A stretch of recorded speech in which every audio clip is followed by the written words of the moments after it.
Hey guys, subscribe for daily content. And if you're shopping for gear, make sure you check out the description for the newest items at some of the very best online retailers.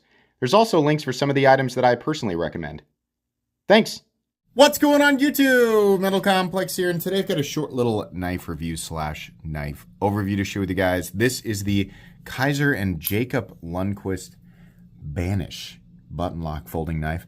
If it looks familiar, it looks like the variant, right? It's a small version of that knife that is a collaboration between Jacob Lundquist and Kizer, and it's pretty cool. It's also got a really kind of a surprising price tag. This is 154 cm micarta steel liners, right?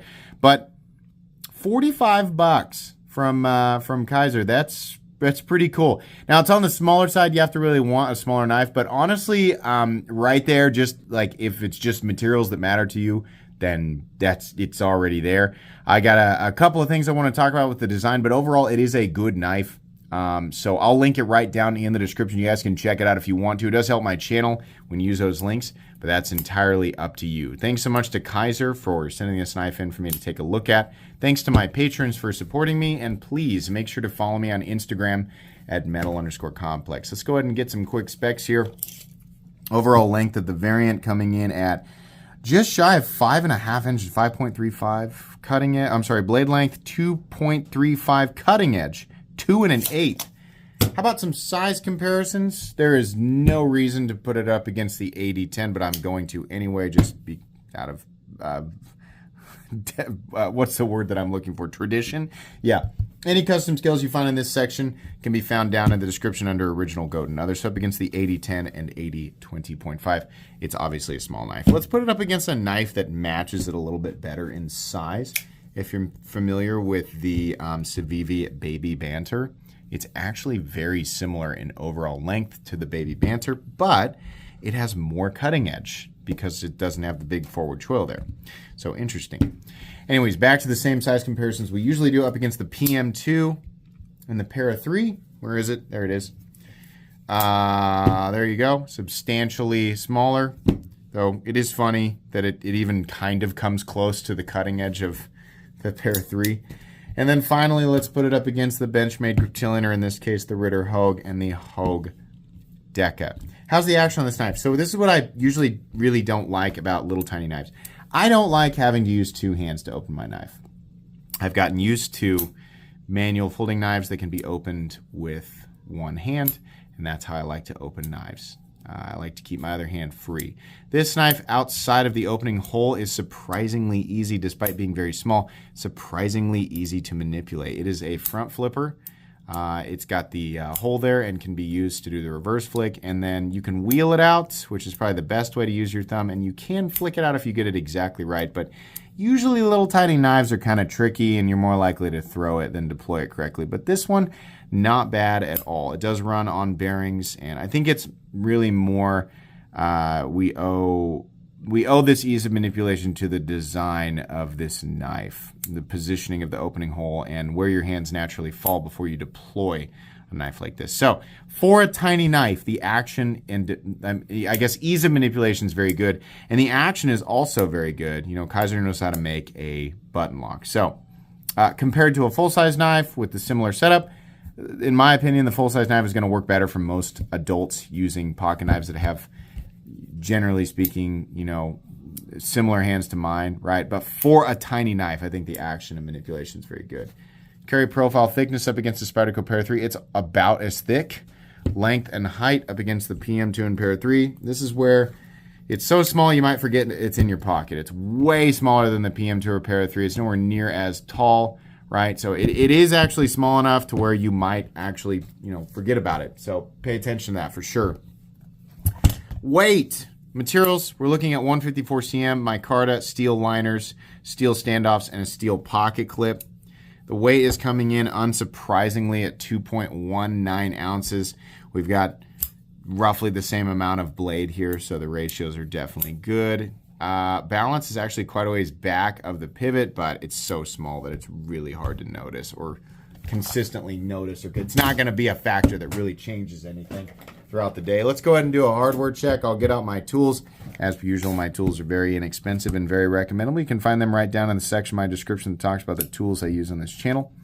We have a T8 pivot, and we have T8 body screws, which is fantastic. We have T6 pocket clip screws and lefties. This can be mounted for left-handed carry. Thank you very much to Jacob Lundquist and Kizer for that. As long as you have the right tools for the job, you should be good to go.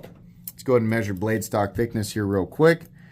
Blade stock thickness coming in at probably like 90. Yeah. 96 thousandths, so definitely thin. All right, meat and potatoes time. This is a pretty cool little knife. Kind of has that classic sway back look, right? I mean, that's the variant kind of has that look, but you know, I think this is the type of knife that a lot of people who don't like little knives might actually be kind of interested in this, right? It takes a very special smaller knife, a more unique smaller knife to get people interested, and this might do it for you. That blade is super duper utilitarian. The handle is not, you're not really going to find an incredibly comfortable grip on this guy, but most of the time with a little knife, you're going to be holding it like this, like this, like this. You're not going to get a hammer grip on this. You're not going to grip this knife the same way that you're going to grip the 8010. So in terms of ergonomic comfort, I really have to look at it differently, right? I tend to hold knives like this more like at the tips of my fingers, right, than I do actually get it into my palm. So the funny thing is that it's set up pretty well to do that. Like all the positions that I would land in feel pretty comfortable in the sense that I feel secure on the knife and not like I'm going to drop it, which is a constant headache with little knives. I don't want to drop it. I don't want to panic and slip and go to catch the knife and then cut myself, which I've definitely done before, but this is good. I kind of wish this whole area was carved out a little bit more, like more scalloped, just so we had a little bit better access to that little opening hole there. But, you know, hey, I mean, for 45 bucks, I really can't complain. This is a plunge lock. Kizer does a good job with a plunge lock. A little tiny knife like this, I don't expect much, so a triple tap is plenty. This particular variant is kind of an aged micarta with this black washed blade. I bet they offer a couple of different configurations, but if this is the only configuration, it's honestly pretty good looking. The blade, relatively thin behind the edge, not an absolute laser beam, but it'll work. I love 154 cm. I think it works on little blades, big blades, thick blades, thin blades. It's just a really well-balanced steel. Edge retention, I believe, similar to VG10. Good toughness, plenty corrosion resistance. Very, very easy to touch up and resharpen, so we're good to go. And normally we see 154 cm in that weird area between $100 and $150. At least it's most prominent there, so it's nice to see it on a substantially less expensive knife, though it does make sense with this thing being so small.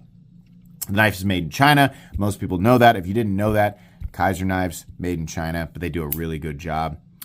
It says Kizer on one side, 154 cm on the other side. We have the name, the Banish, which we don't need on the knife. We don't need to do that, but it's there. And then Jacob Lundquist's logo there.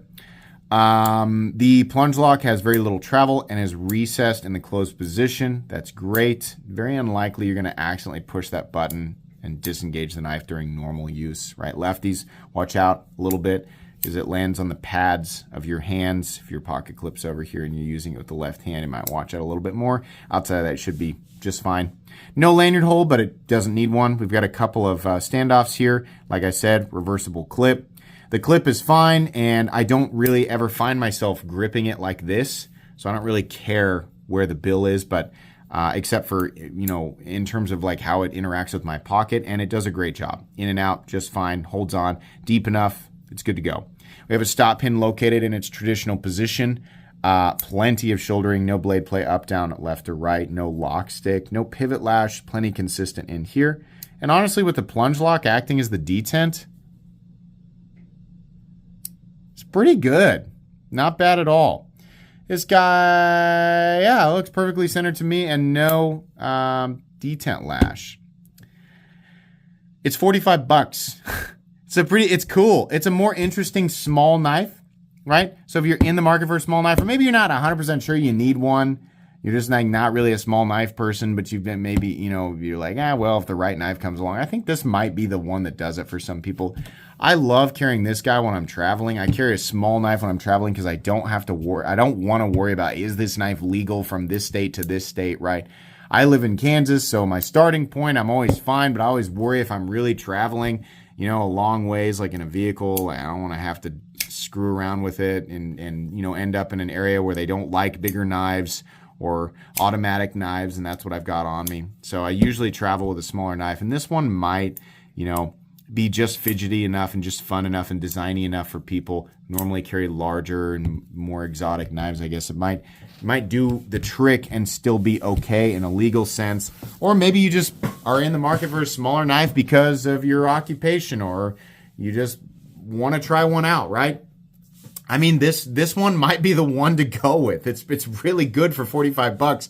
It's hard for me to complain. It's hard for me to complain about any knife that has reasonable quality and reasonable materials at $45, right? But I think this one's pretty good. I think this is one of the better small knives out there, just mainly because of how easy it is to manipulate with one hand. I really like that. And I think I've just grown to really like this variant design. I think it's cool. I remember the original prototypes, so it's neat that they're working with Kizer. But yeah, this is going to go on my cheap knives I like playlist. For people, it's with an asterisk. For people looking for a smaller knife, it's recommendable. Hard to beat at $45. Links for this guide down in the description. That's going to be pretty much it today. Please make sure to follow me on Instagram at metal_complex. If you enjoyed this video, leave a like. If you'd like to check out my other content, I do, of course, have lots of videos of knives that are either expensive or inexpensive that I do or don't like, so check those out. And if you enjoy all my content, go ahead and click on that Metal Complex logo right there and subscribe, because there's definitely more coming. Thanks again for watching, everybody, and have a great day.